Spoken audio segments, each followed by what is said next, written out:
What's up, guys? It's Dekkster here. Maybe you want to play some decks, but maybe you're broke. You want to play some budget decks. So I'm going to go through a few budget deck options here. It seems like you might be able to do all right these first couple of days and still have a lot of fun implementing a lot of the new cards. Now, these could get more budget by not even using the new cards at all and just using like neutral cards, but that's no fun. So I'm just going to use a lot of like commons, maybe some rares from the new set. So first off is a list heavily inspired by my friend BitByBitt. And this is an aggro dragon hunter. Now this is gonna be aggro. It will run out of gas, and if you're playing against someone with a really expensive deck, I imagine it won't be that great. Most expensive card in this deck is Stormhammer. Now Stormhammer doesn't lose durability when you control dragon, right? You control dragon, this thing just gonna keep going to town.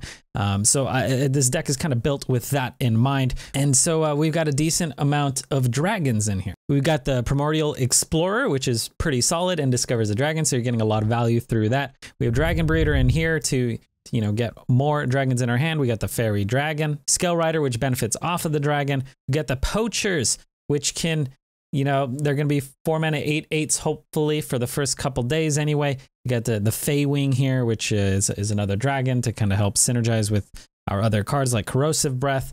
And then we got Evasive Worm, and we also have Faceless Corruptor to turn some of our smaller minions, like maybe the Spring Palm, maybe the Sharpshooter, into decent bodies. Now, this list does maybe seem like it's lacking some dragons, and the reason is a lot of the dragons are just a bit expensive. What's that card? Anus, that Anus card. Varanus. Varanus is a really cool card that I'd love to throw in here. It's just we're trying to make it budget, right? If you have Varanus, why not just throw it in here? And if you have Ziliax, I would slot that over a Dragon Maw Poacher. If you have Leroy, maybe slot that in over, I don't know, an Animal Companion or something. I think both of those would be solid in here, but again, we're trying to make it a little more budget. So you want a budget-friendly list? Here you go. This should be decent for a hunter. All right, another list here we have is a Mech Paladin. And the thought process behind here is that we got a new card called Skyclaw. And Skyclaw looks really, really cool, right? Well, first off, before you guys go, hey, this isn't budget, there's 2 legendaries. I'm considering Snip Snap as free.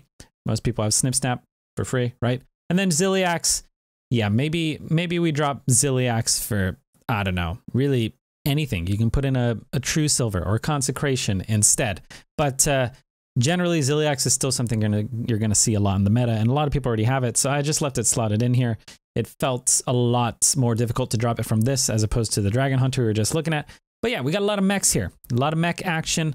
I don't know if Skyclaw is really gonna be enough to kind of build around and kind of tie this all together. Again, this is like a day one sort of experiment here.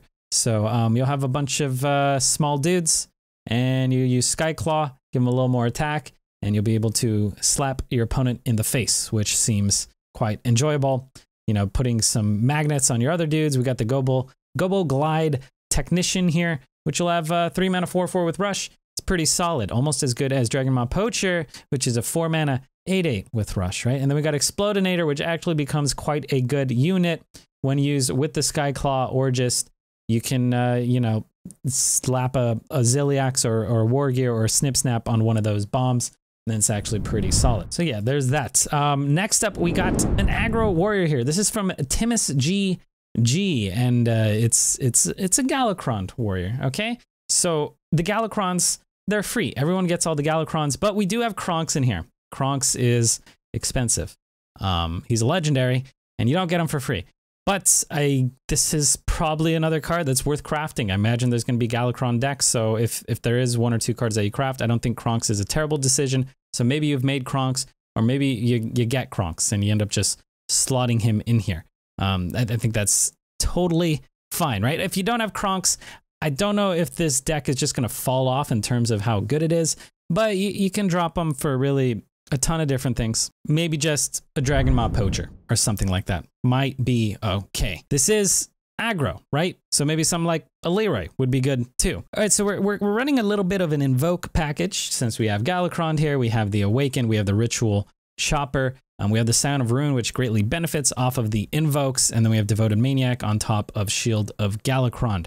So all this stuff is just gonna work together quite nicely. And then once we upgrade that Galakrond and we end up drawing minions and giving them huge buffs. That makes your Wolf Riders just massive, makes your Bluegills massive, your Kor'kron Elites just massive. So you're gonna have some big dudes swinging face. So yeah, Leroy totally belongs in here if you do have them. Maybe drop like a Wolf Rider for a Leroy if you have them. But yeah, this list looks pretty fun. And day one, I feel like it'll be pretty solid. And then I feel like there's gonna be like a little bit of a better version of this that's a little less budget that this would transition to. So maybe starting here and slowly building it up isn't a terrible option. Next up, we have BitByBitt's Deathrattle Rogue. Like he showed me this and I thought this list was just fantastic. There's a lot of people wanting to mess around with a Deathrattle Rogue, but it is kind of an expensive deck. And here we have a very budget take on it. Now we do have Necreum Apothecary because that's kind of what enables this deck, this expansion. It is an epic card, so maybe don't craft this one unless you know you really want to play Deathrattle Rogue.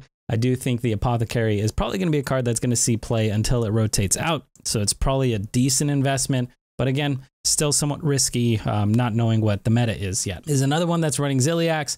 Ziliax is just so good in this list though, because you can slap it on your mechanical whelps once they turn into the mechanical dragons. You just slap them on there and they just heal you for tons and tons. On top of that, we're running a nice little burgle package here with the underbelly fence.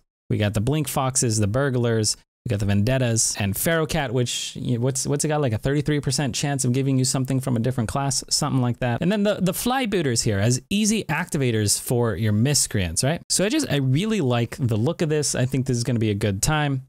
The Apothecary does not hit that many targets, right? We can hit the Whelps, we can hit the Warbringers, but after it dies, you know, slamming a Warbringer buff on maybe a Faceless Corruptor, like that's gonna be pretty solid, right? Pretty cool. And then also if the Apothecary just hits the Whelp, it's gonna be great. Since we do only have 4 Death Rattles though, I guess there are gonna be some times where it whiffs a little bit, but I don't think that's gonna happen too often. So I think you guys will have a good time with this budget list. And actually all these budget lists. Man, I really wanted to make a Treant like budget list, but it really needs Goru. I feel like Goru is kind of the backbone of Treant Druid this expansion. But hopefully this is enough. Hopefully you guys have a good time. Remember, still, like, these are budget decks, but it doesn't mean you should craft them or anything. It just means if you happen to have the cards for these, you might want to try them out. The meta is not going to be stable. It is not going to be refined for a couple weeks.